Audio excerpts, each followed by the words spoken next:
で、It's been fantastic getting you. And we were pioneering a church. I think we may have been there 4 years or something like that. We didn't own any buildings in those days, and we were meeting in a college. We had a great season at that time. I think that's where you first connected with us. Yeah. And I recollect you coming in as a student. You were studying architecture. But my first memory of getting to know you, Peter, is when you came to see me on one occasion. I used to have an attic office. Do you remember that attic office? That's right.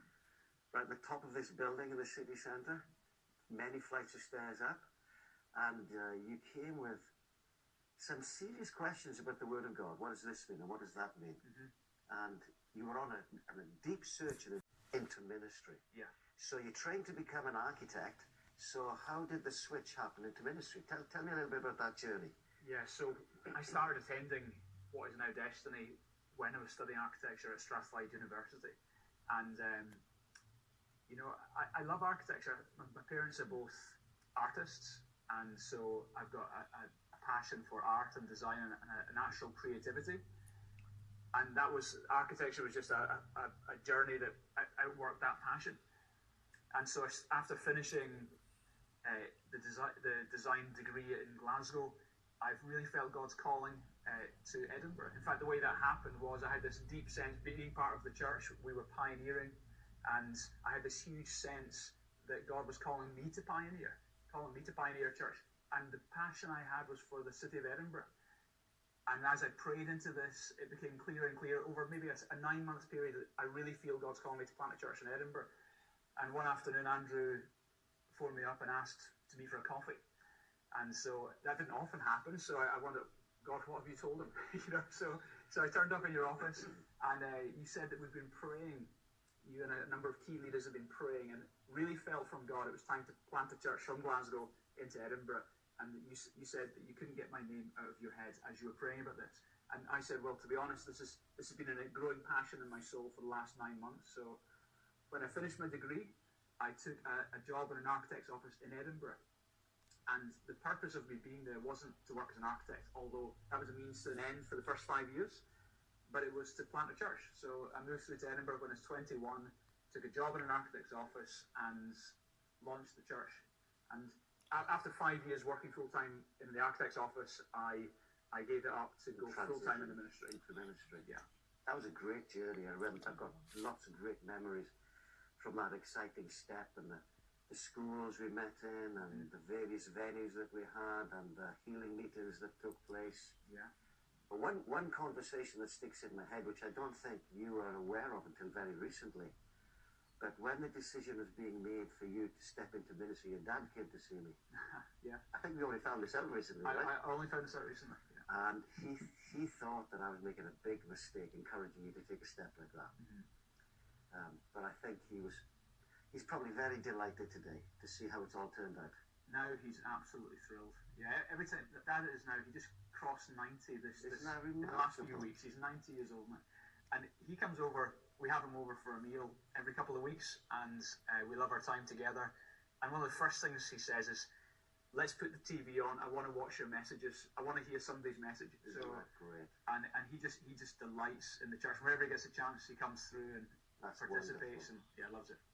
But it's quite a journey finding your destiny. This program is called Destiny. Our churches are called Destiny, and I'm sure there'll be many people feeling as you did, as I did, and others have done, that there is this driving sense of passion inside them. They want to make a difference. Yeah. They know that their life is about something. There really is a destiny for them. Yeah.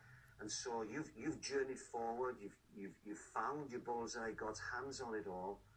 Could you share maybe one or two things with us that you think's been important for you in pursuing your destiny and finding God? What milestones or significant moments have there been that you could share with others? Say, it's important that you do this, it's important that you do this, or important that you do that? That's a great question. It says in Proverbs that he who is wise walks with the wise, but the companion of fools suffer harm.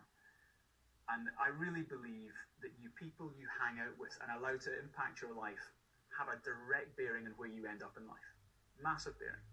I think us meeting when I was 19 And you were 20 at the time? I think so. Or close. In your 20s, let's say.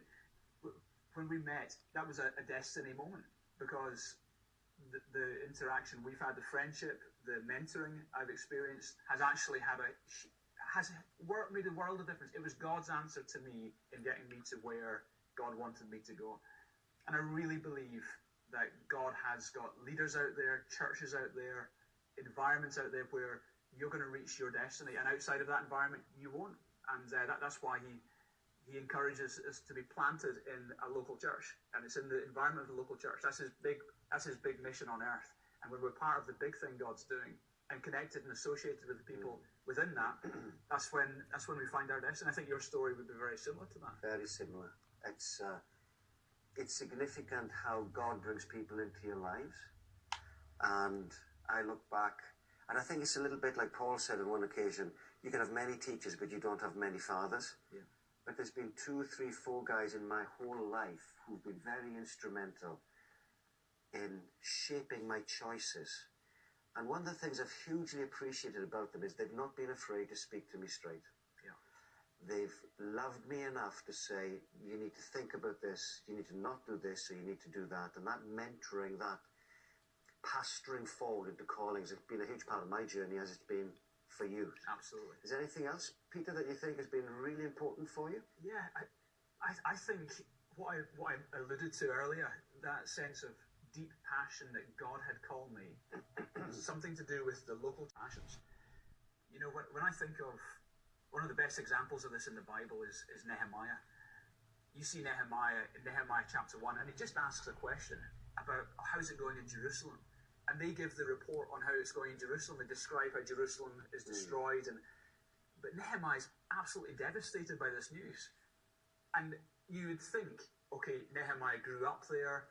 He's got nostalgic memories of Jerusalem. That's why he's so impacted. But the reality is Nehemiah was born in captivity. And actually the destruction